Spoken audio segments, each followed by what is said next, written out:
Good evening to all. Welcome again in this lecture. बच्चों बहुत कुछ हो गया हमारा, अब फिनिशिंग मोड में है ये वाला चैप्टर। इसके बाद हम लोग शुरू करेंगे मोशन इन टू डायमेंशन, मतलब टू डायमेंशनल मोशन स्टडी बारे में स्टडी करेंगे, जिसमें projectile motion, motion in the circle मतलब वृत्तीय गति, प्रक्षेप्य गति, समथिंग लाइक दिस। तो वो सब हम लोग पढ़ने वाले हैं। पर हाँ, उससे पहले ये फटाफट से ये करते हैं, ये थोड़े से वेग वगैरह वाले टॉपिक बच रहे हैं। आपेक्षिक वेग या रिलेटिव वेलोसिटी की जब हम बात करेंगे तो इसमें ये देखेंगे कि एक फ्रेम ऑफ रेफरेंस के रिस्पेक्ट में दूसरी वस्तु का क्या वेग होगा, या किसी दूसरी फ्रेम ऑफ रेफरेंस के वेग में पहली वस्तु का क्या वेग होगा। ये सब की बात आज हम करने वाले हैं। तो वेग के इस टॉपिक में जो सबसे पहला टॉपिक है वो है एक विमा में आपेक्षिक गति। एक विमा मतलब वन डायमेंशनल। सो एक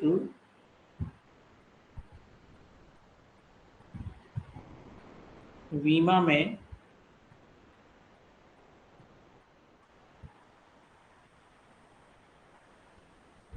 आपेक्षिक वेग मतलब मोशन ऐसी हो रही है वन डायमेंशनल, मतलब सीधी रोड पे एक कार जा रही है और दूसरी कार जा रही है, बहुत सारी कार जा रही है सीधी रोड पे, एकदम स्ट्रेट हाईवे है। ये उस तरह का एग्जाम्पल है। तो जैसे मान लो ये ओ है, ठीक है। ये कोई दूसरी वस्तु है बी और ये कोई पहली वस्तु है ए, ठीक है। तो इस पहली वस्तु का जो वेलोसिटी है मान लेता हूँ मैं वी ए है, दूसरी वस्तु का वेलोसिटी मान लेता हूँ मैं वी बी है। दोनों एक सीधी रेखा, मतलब मान लीजिए दो कार हैं ए और बी, हाईवे पर जा रही है। जो ए वस्तु है वो ओरिजिन से जहाँ से कार चलना शुरू हुई है वहाँ से एक्स ए डिस्टेंस पर है, और जो दूसरी वस्तु है वो एक्स बी डिस्टेंस पर है, ऐसा हम मान लेते हैं, ठीक है। और ये आगे बढ़ती हुई जा रही है, दोनों वस्तुएं। तो हम ये देखते हैं कि एक वस्तु के सापेक्ष दूसरी वस्तु का, मतलब एक कार में बैठा हुआ इंसान दूसरी कार की वेग को क्या मेजर करता है, या दूसरी कार में बैठा हुआ इंसान पहली कार के वेग को क्या मेजर करता है। तो एक वस्तु के सापेक्ष दूसरी वस्तु का क्या वेग होगा, what is the velocity of any kind of object with respect to the other object। Okay, तो हमको ये चीज चेक करनी होगी। तो मैं एक लाइन लिखता हूं, बी का ए के सापेक्ष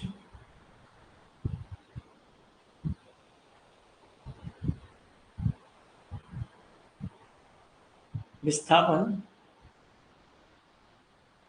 पहले हम विस्थापन देख लेना फिर बाद में वेग देख लेंगे। ये तो थोड़ी दिक्कत वाली बात कीजिए। मान लीजिए कि बी का ए के सापेक्ष विस्थापन है, तो मैं बी का ए के सापेक्ष विस्थापन को बी ए लिखता हूँ, एक्स बी ए। तो बहुत सिंपल सी बात है, एक्स बी जो मैंने बनाया है माइनस एक्स ए। अरे मेरे प्यारे बच्चों, अगर b को a को देखना है, b को a को देखना है तो कितना देखेगा, एक्स बी माइनस एक्स ए तो देख पाएगा। तो बस वही विस्थापन का समीकरण हो गया। विस्थापन से वेग निकाल लेंगे बस। वेग कैसे निकालेंगे, टेकिंग डेरिवेटिव, टेकिंग डेरिवेटिव्स, अवकलन करने पर, टेकिंग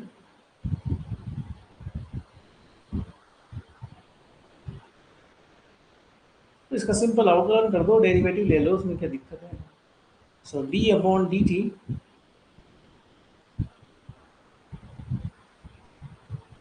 अब भी निकल जाएगा वेग, देखो डी अपॉन डी टी, क्योंकि स्थिति का समय के सापेक्ष अवकलन जो होता है उसी को तो हम क्या बोलते हैं, वेग बोलते हैं। तो जैसे ही मैंने ये काम किया, विस्थापन का मैंने अवकलन लिया, तो मेरे पास क्या निकल जाएगा, वी ए। वस्तु ए का बी के सापेक्ष वेग है, तो वस्तु बी का वेग माइनस वस्तु ए का वेग, क्योंकि वस्तु बी आगे है वस्तु ए से। मतलब एक कार है बी, वो आगे निकल गई ए नंबर कार से, इसका मतलब क्या हुआ, बी नंबर कार तेज चल रही है, तो वो ए नंबर कार की वेग को जो देख पाएगी वो होगा वी माइनस वी ए। आप अगर रोड पे खड़े हो, आप स्थिर हो, एक कार जा रही है 50 किलोमीटर पर आवर की स्पीड से, बी जा रही है 40 किलोमीटर पर आवर की स्पीड से, तो आप तो रोड पे से देखो कि भैया वो 50 जा रही है, वो 40 जा रही है। बट अगर आप बी नंबर कार में बैठे हो और ए नंबर कार की स्पीड जानना चाहते हो, तो आप तो बहुत आगे निकल गए उससे, तो ए तो आपको धीरे धीरे धीरे धीरे लगेगी ना। ए कार तो आपको इसलिए कि 10 किलोमीटर की स्पीड से चल रही है। भाई ये फॉर्मूला बोल रहा है कि बी कार में बैठा हुआ इंसान ए कार में बैठे हुए इंसान को धीरे धीरे चलता हुआ दिखाई देगा। That's it. तो एक फॉर्मूला बन जाता है यहाँ पे, दैट इज रिलेटिव वेलोसिटी, मतलब कि आपेक्षिक वेग या रिलेटिव कोई भी चीज हो, स्थिति हो, वेग हो या त्वरण हो, रिलेटिव कुछ भी हो, तो रिलेटिव चाहे वो स्थिति हो, चाहे वो वेग हो, चाहे वो त्वरण हो, तो रिलेटिव कुछ भी बराबर जो एक्चुअल है, जो जिसका आपको निकालना है, minus reference, minus reference, that's it. ठीक है। So A B A is equal to A B minus A A, simple. ठीक है। तो वी बी ए, अगर इसका परिमाण आपको लेना हो तो वो कितना हो जाएगा, v b square plus v a square minus 2 v a, और दोनों के बीच का कोण। बहुत सिंपल है। अब इसमें बहुत सारे केसेस बन जाते हैं बेटा, वेरियस केसेस, कि बी ए से आगे हो या कुछ कुछ के सापेक्ष चल रहा हो या कुछ कुछ के सापेक्ष चल रहा हो, तो ऐसे अलग अलग तरह के बहुत सारे हमारे पास केसेस बन सकते हैं। तो हम यहाँ पे लिखेंगे अलग से वेरियस केसेस के बारे में। तो लिखो वेरियस केसेस।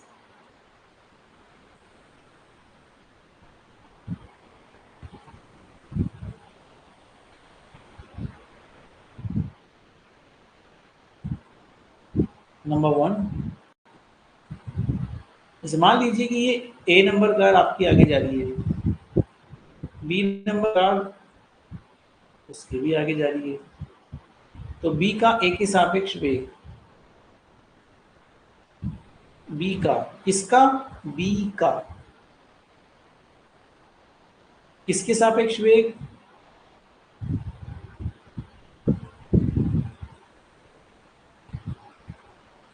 ए के सापेक्ष वेग। तो बी का ए के सापेक्ष निकालना है, तो बी बी ए बोल दूंगा मैं उसको। तो जिसका निकालना है उसका एक्चुअल वेग कितना है, और जिसके रेफरेंस मतलब जिसके सापेक्ष निकालना है उसका कितना है। मैंने ये फॉर्मूला यूज किया, देख लो। जिसका वेग निकालना है उसका एक्चुअल वेग कितना है वो लिख दो, और जिसके सापेक्ष निकालना है, जिसके रेफरेंस में निकालना है, उसका वेग लिख दो। तो मैंने वही फॉर्मूला काम में लिया है।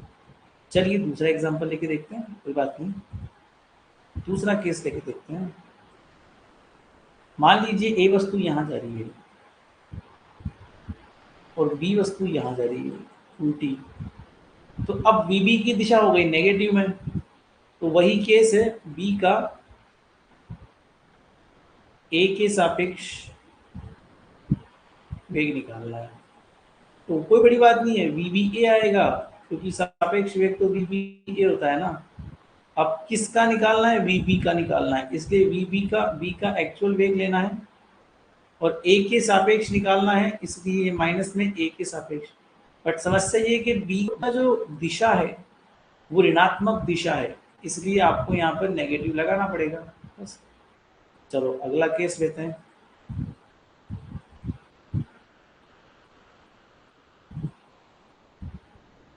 ये मान लीजिए ए है, ये मान लीजिए बी है। तो बेटा बी का ए के सापेक्ष वेग निकालना है आपको। क्या करना है, वापस देखो, बी का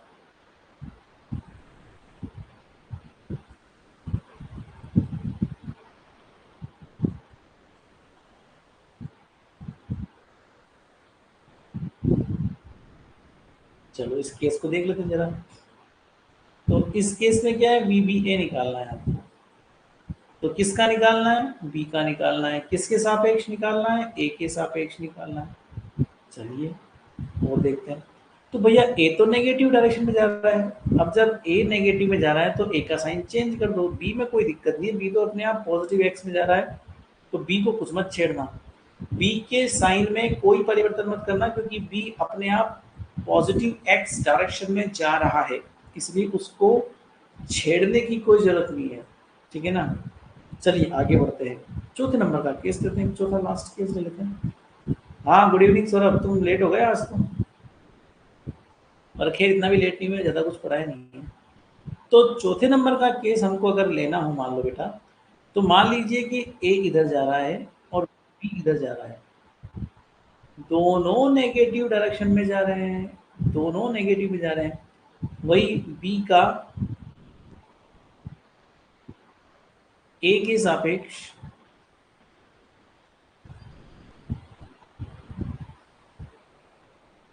वेग देखा जाए तो सिंपल है, ठीक है। तो वही बी बी ए जब निकालेंगे तो क्या हो जाएगा, बी का निकालना है इसलिए बी बी, ए के सापेक्ष निकालना है इसलिए बी है।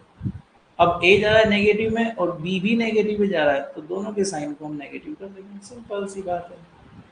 तो सापेक्ष वेग कितना सिंपल है।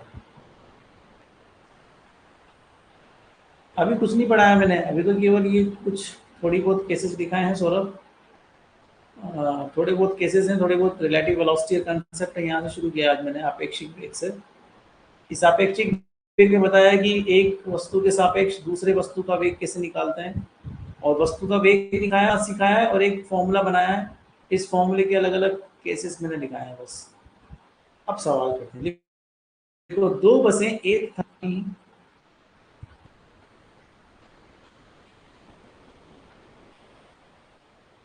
क्वेश्चन,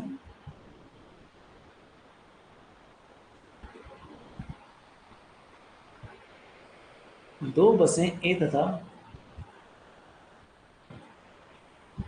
बी समान दिशा में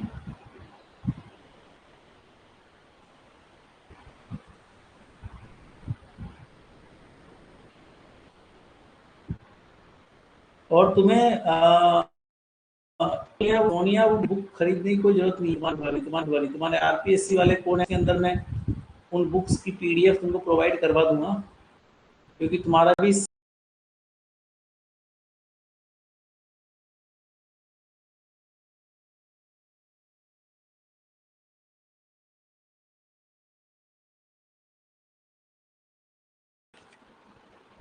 सोनिया तुम्हारे आरपीएससी फर्स्ट ग्रेड के सिलेबस के अंदर बीएससी वाला जो पोर्शन है वो सेम उतना ही है जितना असिस्टेंट प्रोफेसर का है। इसलिए तुमको जब मैं बीएससी वाला पोर्शन पढ़ाऊंगा ना, उस समय उन बुक्स की पीडीएफ तुमको प्रोवाइड करूंगा। इसीलिए तुमको तो उन क्वेश्चंस की प्रैक्टिस करनी ही करनी है, क्योंकि तुमको आरपीएससी फर्स्ट ईयर का एग्जाम देना है। तो वो सेम क्वेश्चंस हैं। तो लिखो दो बसें ए तथा बी समान दिशा में क्रमशः, वो तो क्या है कि स्वर्णा आरपीएससी फर्स्ट ईयर की तैयारी कर नहीं रही है, इसलिए उसको अलग से बुक परचेज करने की नीड है। उसके लिए सही रहेगा, उसको तुम पीडीएफ दोगी ना तो परेशान हो जाएगी पीडीएफ में से पढ़ पढ़ के। और फिर दूसरा क्या है कि तुम तो क्या है कोर्स ले रखी हो, तो तुमको तो थोड़ा बहुत पढ़ा दूंगा मैं कंसेप्ट। कुछ चीज़ें तो उसको मन से सीबीएस लेके पढ़नी पड़ेगी, कि चाल से गतिशील है। और अगर स्वर्ण पीडीएफ में कंफर्टेबल हो तो पीडीएफ प्रोवाइड कर देंगे, उसमें क्या प्रॉब्लम है। अदरवाइज हार्ड कॉपी तो अवेलेबल है ही सही ना। गतिशील है, ए का बी के सापेक्ष वेग ज्ञात करो। ए का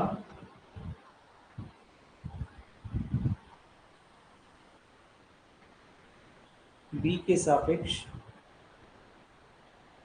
वेग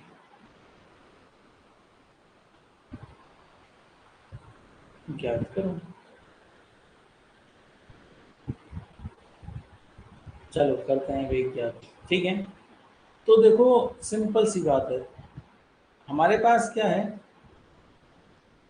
ये ए है, ये ए वस्तु यहाँ जा रही है, इस ए वस्तु का समान दिशा में मतलब एक्स दिशा में 20 मीटर प्रति सेकंड की रफ्तार से चाल है।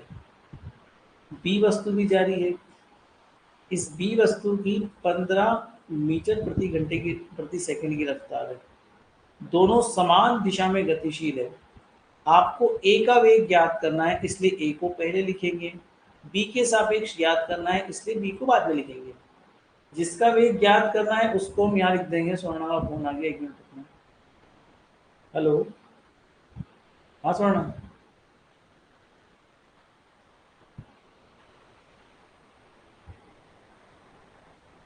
रॉन्ग क्यों बता रहा है, मैंने तो यहाँ से लॉग आउट कर दिया।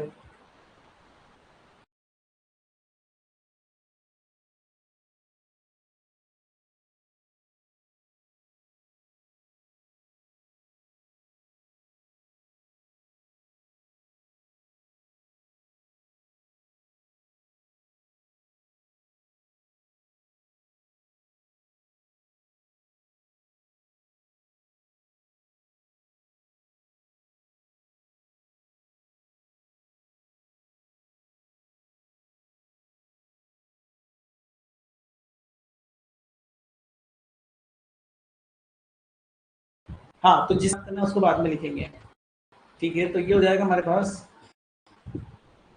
20 माइनस 15, तो ये कितना हो जाएगा, 5 मीटर पर सेकंड। बस सिंपल कंसेप्ट है बेटा, बहुत सिंपल कंसेप्ट है, सवाल बड़े आसान आते हैं। थोड़ा सा ट्रिक लगानी पड़ती है, थोड़ा दिमाग लगाना पड़ता है, सवाल हो जाता है सिंपल। अब इस तरीके से हम आगे बढ़ते हैं। अगला टॉपिक है गुरुत्व के अधीन गति, the motion under the gravity. अगर कोई वस्तु ग्रेविटी के अंडर में मोशन करती है तो कैसे उसके सवाल हल किए जाएंगे। वैसे मैं एक कंसेप्ट आपको ऑलरेडी बता चुका हूँ ग्रेविटी वाला, कि अगर वस्तु को ग्रेविटी के अगेंस्ट फेंकते हैं, मतलब ऊपर फेंकते हैं, तो नेगेटिव ग्रेविटेशनल एक्सेलरेशन काम करेगा, ए इज इक्वल टू माइनस जी। अगर मोशन में ग्रेविटी का सपोर्ट होता है, मतलब वस्तु को नीचे फेंकते हो, तो उस स्थिति में ग्रेविटी का सपोर्ट हो रहा है, तो ए इज इक्वल टू प्लस जी आपको लेना है। बहुत सिंपल कंसेप्ट है, ठीक है। वैसे ही कंसेप्ट यहाँ पर दोहराएंगे। अब इस कंसेप्ट को ध्यान रखते हुए हम देखेंगे कि टाइम पीरियड का क्या फॉर्मूला होगा, मैक्सिमम हाइट का क्या फॉर्मूला होगा जब किसी वस्तु को ऊपर उछालेंगे, ठीक है। तो इस तरह के सवाल भी तुम्हारे एग्जाम में आते हैं। तो लिखो गुरुत्व की अधीन गति या मुक्त रूप से गिराना।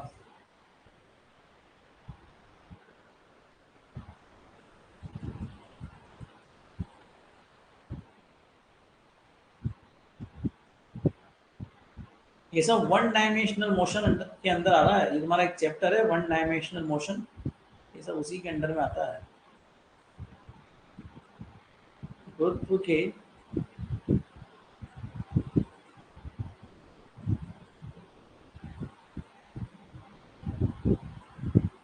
अधीन गति,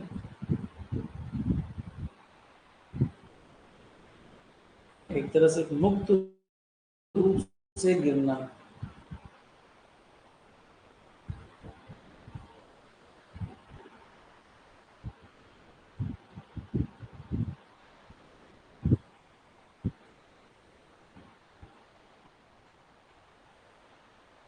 तो इसमें बहुत सिंपल कंसेप्ट है। जैसे मान लीजिए कोई, अब यहाँ से आपने उसको ऊपर फेंका, ये प्लेटफॉर्म में धरती है, यहाँ से कोई इनिशियल वेलोसिटी आपको देनी पड़ेगी उसको ऊपर भेजने के लिए, तो आपने इनिशियल वेलोसिटी उसको यू दे दी। मैंने आपको पहले कहा ग्रेविटी के अगेंस्ट अगर कोई चीज जा रही है तो वो A is equal to minus G acceleration जाएगी, और वो मैक्सिमम एच हाइट कवर करेगी। देखो ये तो श्योर है कि वो कोई ना कोई सी मैक्सिमम हाइट करेगी। हाँ, वो बात अलग है कि अगर आप बस एस्केप वेलोसिटी के दोगे उसमें 11.2 किलोमीटर पर सेकेंड, तो वो तो फिर चली जाएगी ऊपर, फिर नहीं आएगी वापस। बट हाँ, कोई भी वस्तु ऊपर फेंकते तो मैक्सिमम हाइट लेने के बाद नीचे आती है। गुरुत्व की अधीन गति मतलब the motion under the gravity, ठीक है।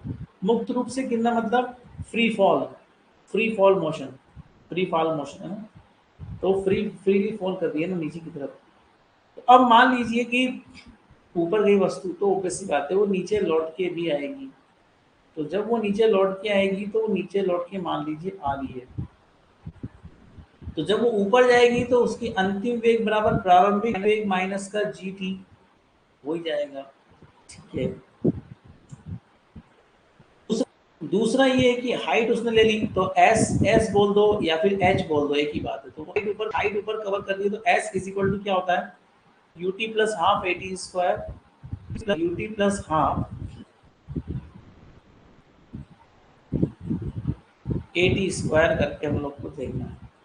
फिर वी स्क्वायर बराबर u square plus two a v square is equal to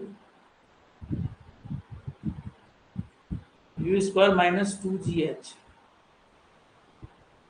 ऐसे करना है तो अब अगर हमको nthवें सेकंड में हाइट देखना है कि भैया पहले सेकंड में इतना पहुंच गया, दूसरे सेकंड में इतना पहुंच गया, तो nthवें सेकंड में हाइट का फॉर्मूला भी होता है इसमें एच एन। nthवें सेकंड में हाइट बराबर u माइनस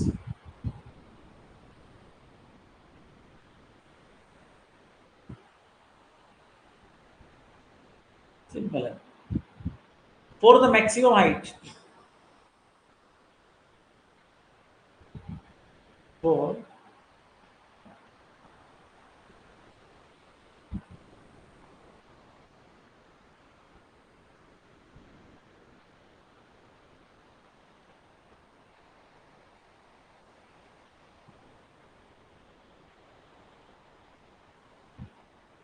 जैसे मान लो कोई वस्तु आपने गिराई तो वो ऊपर पहुंच गई अपनी मैक्सिमम हाइट पे।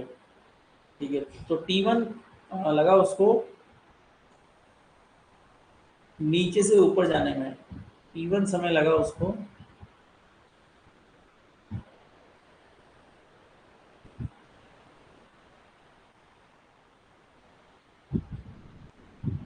और ऐसे ही वो ऊपर से नीचे आ गई,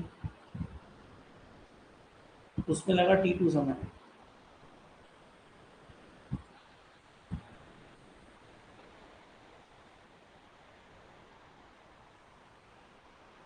ऐसा हम समझते हैं कि वो मैक्सिमम हाइट में पहुंचती है तो T1 समय लेती है, अदरवाइज T2। बट जब वो ऊपर फेंकी जाती है तो उस स्थिति में उसका वेलोसिटी कितना हो जाता है, u माइनस जी टी होता है। ठीक है ना। और T1 की वैल्यू जो होती है वो होती है u अपॉन जी। क्योंकि ऑब्वियस सी बात है मैक्सिमम हाइट पर जब वो पहुंचेगा तो उसका वेलोसिटी जीरो हो जाएगा, तभी तो वो रुक जाएगा ऊपर जाके। तो नीचे से ऊपर फेंकते वक्त अंतिम वेग फाइनल वेलोसिटी वो जीरो होगी, इसलिए T1 बराबर कितना हो जाएगा, u upon g. In the same way जब वो नीचे से ऊपर ऊपर से नीचे आती है तो ऊपर से नीचे आते वक्त जो उसकी मोशन है वो हो जाएगी v is equal to u plus g t. और जब वो ऊपर से नीचे आ रही है तो उसका प्रारंभिक वेग जो है ना बेटा वो जीरो है, उसका प्रारंभिक वेग जीरो है, उसका अंतिम वेग प्रारंभिक वेग के बराबर है। प्रारंभिक वेग कौन सा वाला बेटा, ये वाला, क्योंकि इसी वेलोसिटी से आपने भेजा है। ठीक है। तो वो उसी से नीचे आ जाएगी तो उसका T2 जो निकल के आ जाएगा वो आ जाएगा u अपॉन जी। देख लो आप T1 जितना लगा T2 भी उतना ही लगा। तो कोई वस्तु को ऊपर भेजे और वहां से वो फ्रीली फॉल होकर नीचे आती है तो टोटल टाइम जो कवर होता है, टाइम पीरियड उड्डयन काल जो उसका हुआ, फ्लाइट टाइम,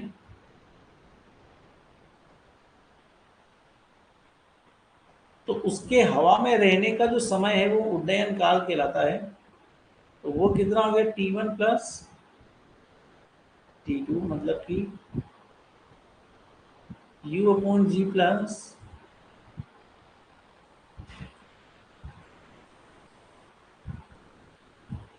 2u अपॉन जी।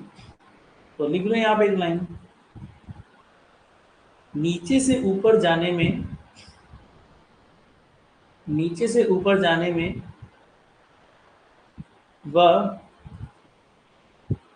ऊपर से नीचे आने में सेम टाइम लगता है, सेम टाइम लगता है।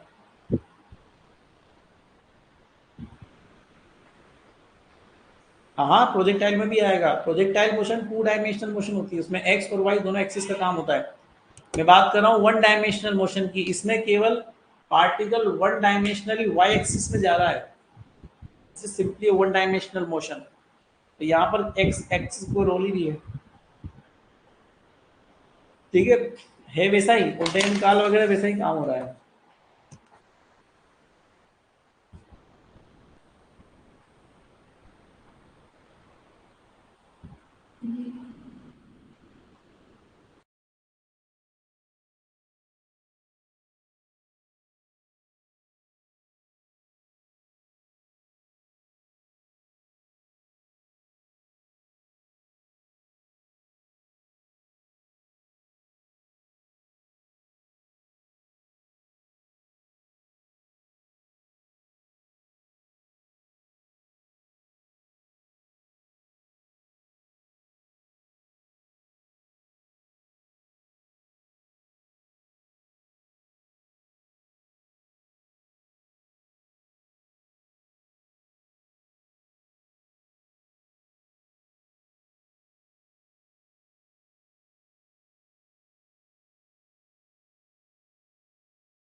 वस्तु जब नीचे से ऊपर फेंकते हैं हम लोग, तो ऑब्वियस सी बात है वो यू वेग से फेंकी जाती है, और यहाँ तक पहुँचते पहुँचते उसका वेग जो है वो जीरो हो जाएगा।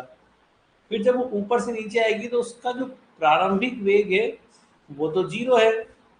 वस्तु जब ऊपर से नीचे जा रही है तो उसका जो प्रारंभिक वेग है वो जीरो है। प्रारंभिक वेग क्या है उसका? जीरो है। और अंतिम वेग v है, और अंतिम वेग उस वेग के बराबर है जो वेग आपने यहाँ पे प्रोवाइड किया था। नीचे से ऊपर फेंकते वक्त जो आपने वेग प्रोवाइड किया है वही वेग से वो नीचे टप्पा खाएगी वस्तु। समझ गए?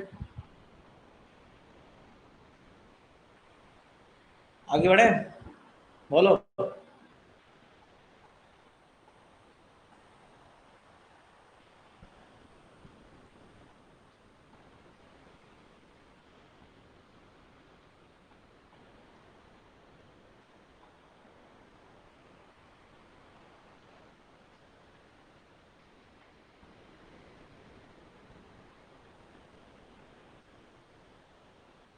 अब सुनो, अधिकतम ऊंचाई की बात करते हैं बेटा। अब लिखो अधिकतम ऊंचाई वो कहाँ तक पहुंच पाती है।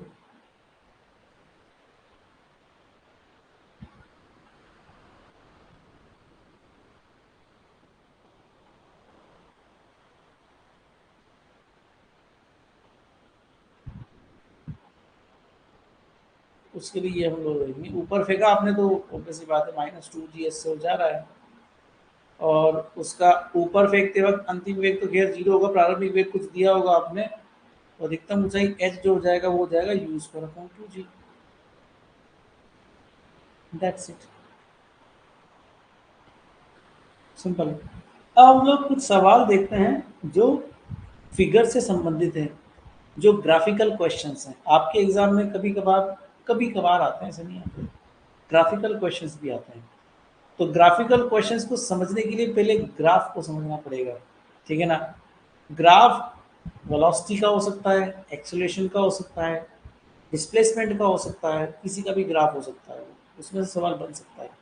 तो ग्राफ समझने के लिए पहले हम देखते हैं ग्राफ में ढाल क्या होता है, स्लोप। स्लोप बेसिकली होता क्या है, समझते हैं इस चीज को। तो हेडिंग दो स्लोप या ढाल।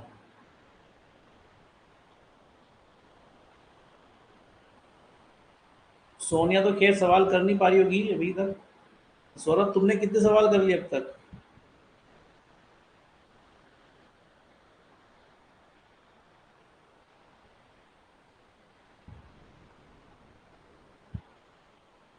ग्राफ में 4 क्वाड्रेंट होते हैं। अगर मैं 2 डायमेंशनल ग्राफ बना के देखूं एक बार को, तो उसमें 4 क्वाड्रेंट होते हैं। First quadrant, second quadrant, third quadrant और फोर्थ क्वाड्रेंट, ठीक है। इन चारों क्वाड्रेंट में अगर हम लोग स्लोप की बात करें तो कोई भी क्वाड्रेंट लो, ठीक है, उसमें स्लोप हमेशा टेन थीटा ही लेते हैं। फर्स्ट क्वाड्रेंट में हमेशा टेन थीटा प्लस होता है, सेकंड में माइनस, थर्ड में प्लस और फोर्थ में माइनस। सिंपल।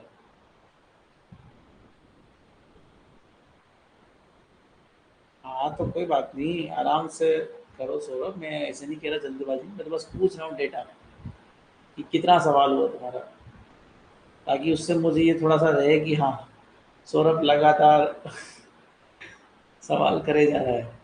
हाँ तो यूनिट वाले सवाल कर लिए ना तुमने, वेरी गुड वेरी गुड। चलो तुम्हारा प्रोग्रेस चल रहा है। सोनिया को अब स्पीड अप करना पड़ेगा वापस से, सोनिया पीछे चल रही तुमसे। कोई बात नहीं, 57 तो हो गए ना, बाकी के सब सॉल्यूशंस चेक कर लेना, हो जाएंगे वो भी। हाँ तो स्लोप टेन थीटा होता है, मैं समझाऊंगा आपको टेन थीटा क्यों होता है, इसके बारे में भी चर्चा की जाएगी आपसे। बट स्लोप टेन थीटा होता है। तो जैसे हम 2 डायमेंशनल ग्राफ लेते हैं, ठीक है ना, जैसे हम 2 डायमेंशनल ग्राफ लेते हैं, तो इस 2 डायमेंशनल ग्राफ के अंदर बेसिकली 4 क्वाड्रेंट हम लोग यहाँ बना देते हैं, ठीक है। तो देखना,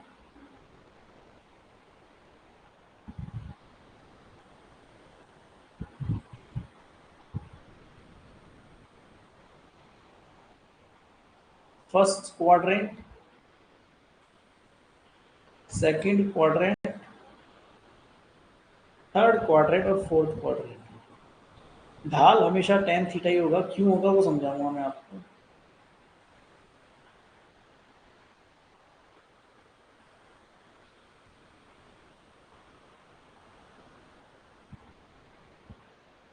बट यहाँ पे ढाल नेगेटिव होता है, इसमें अगर कोई ढाल बने तो positive negative, positive negative, positive negative, यही चलेगा बस। देखते हैं कौन से क्वाड्रेंट में बन पाता है ढाल। ढाल टेन थीटा होता है, उसकी बारे में चर्चा हम लोग करते हैं क्यों होता है। जैसे मान लो कोई भी ग्राफ है,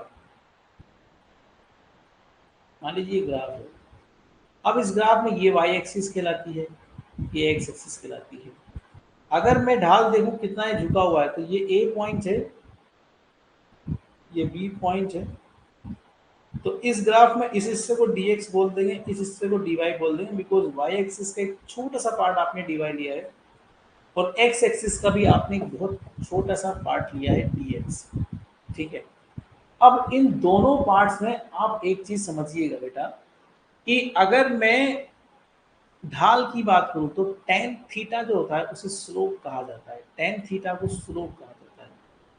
और वो स्लोप कैसे होता है कि आप इस त्रिभुज में देखना, बेसिकली स्लोप होता है dy upon D x, dy upon D x. और अगर मैं इस वाले ग्राफ में इसको 90 डिग्री मानूं, तो 90 के सामने कर्ण होता है, ठीक है ना।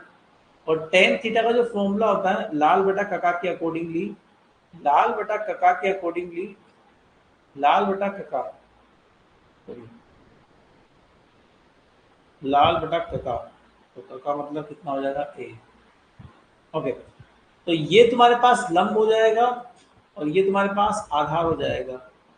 तो टेन थीटा अगर हम लोग निकालते हैं तो टेन थीटा बराबर कितना आ जाएगा, लंब बटा आधार। तो लंब बटा आधार से टेन थीटा कितना निकल जाएगा, d Y upon D x. इसीलिए स्लोप को हम लोग क्या बोल देते हैं, d Y upon D x, उसी को टेन थीटा कहा जाता है।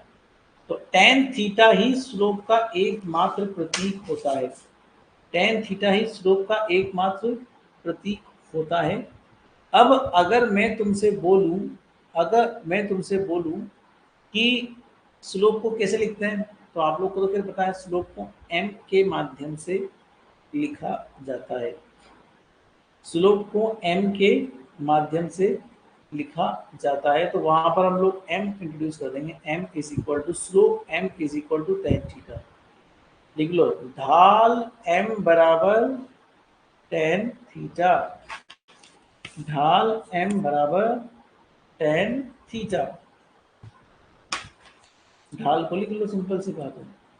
अब हम लोग कुछ विशेष प्रकार के ग्राफ देखेंगे, जैसे मान लो स्थिति व समय के मध्य ग्राफ, ठीक है। फिर कुछ और ग्राफ देखेंगे, फिर कुछ और ग्राफ देखेंगे, बस ये ग्राफ ही ग्राफ का काम करना है। आज भी हमको ग्राफ का काम करना है और कल भी हमको ग्राफ का काम करना है। जैसे ये ग्राफ मैं खत्म करूंगा उसी के साथ ये यूनिट भी तुम्हारी खत्म होगी। तो लिखो स्थिति समय ग्राफ।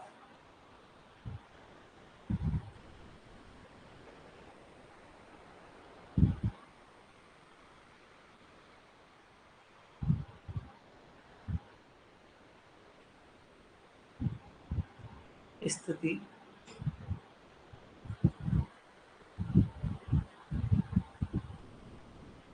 समय ग्राफ समझाते हैं। एक ग्राफ का उदाहरण दूंगा, ग्राफ नंबर 1। अगर मैं ग्राफ मान लो ऐसा बनाता हूँ,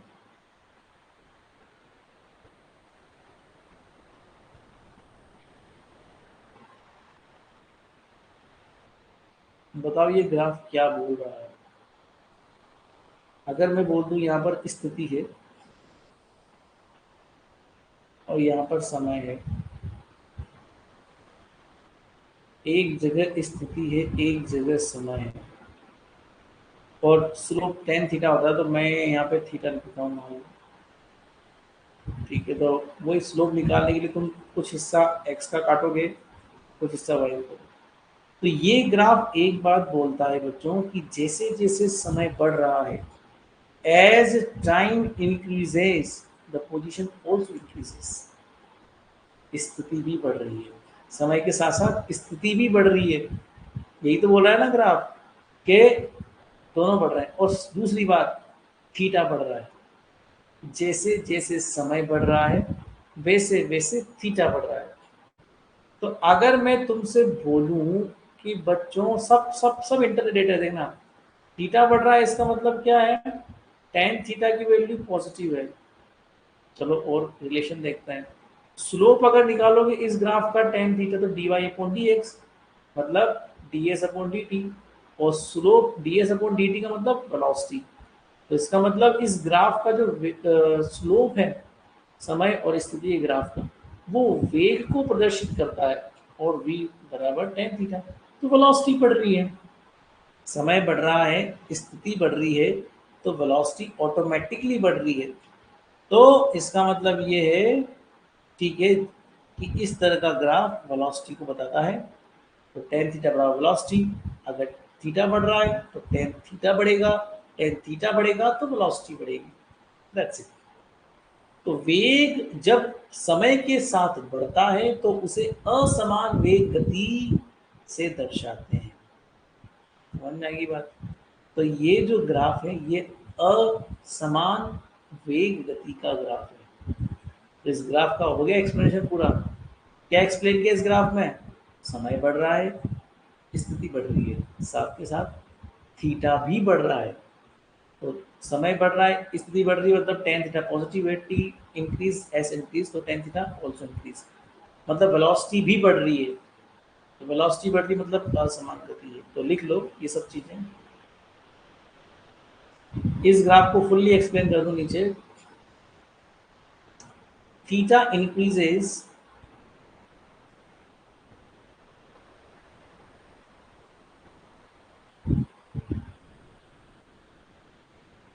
with respect to time, so that tan theta also increases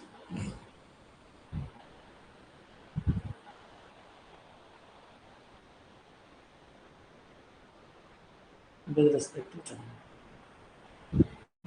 Since here, क्योंकि यहाँ पे tan theta is equal to ds upon dt है, which is the velocity,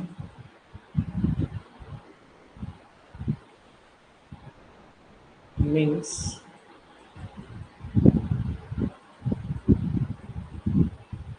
we also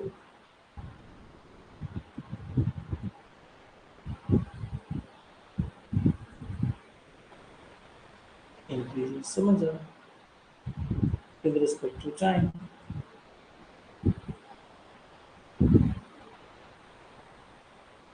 So this motion is called non-uniform motion. So Hindi में लिख लो, वेग जब समय के साथ बढ़ता है, वेग जब समय के साथ बढ़ता है तो उसे असमान वेग गति से दर्शाते हैं।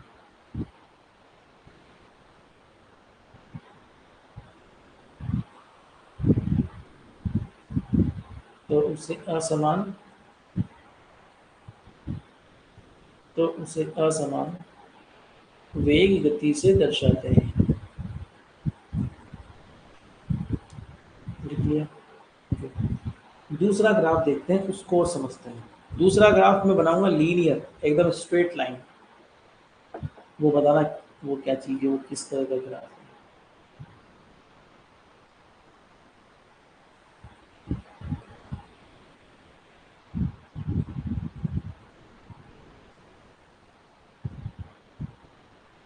ये बताओ,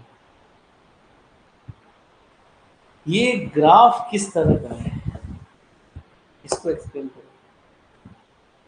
ये किस तरह की मोशन है, किस तरह की गति है, जरा बताओ, सोचो।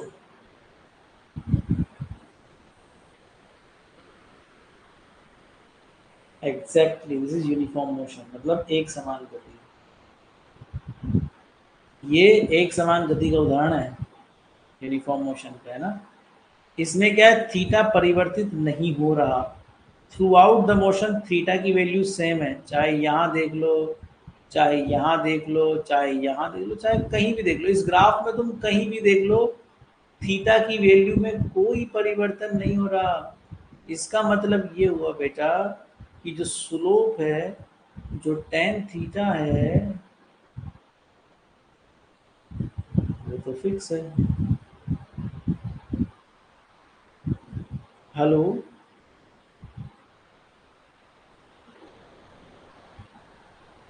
बिल्कुल कुछ भी नहीं दिख रहा क्या?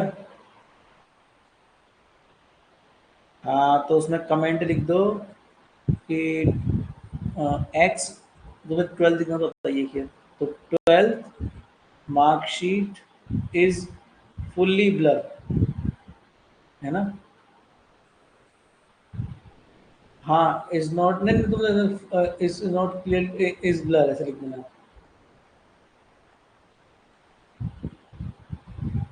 हाँ, तो लिख दो domicile, the domicile certificate is not in prescribed format.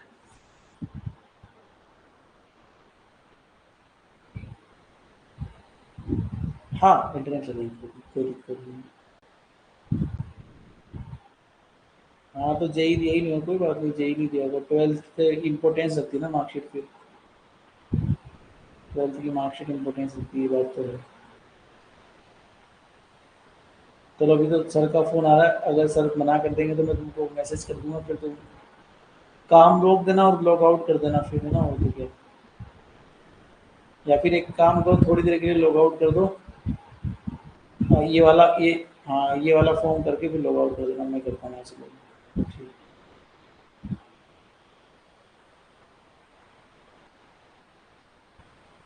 हाँ लिख लिया।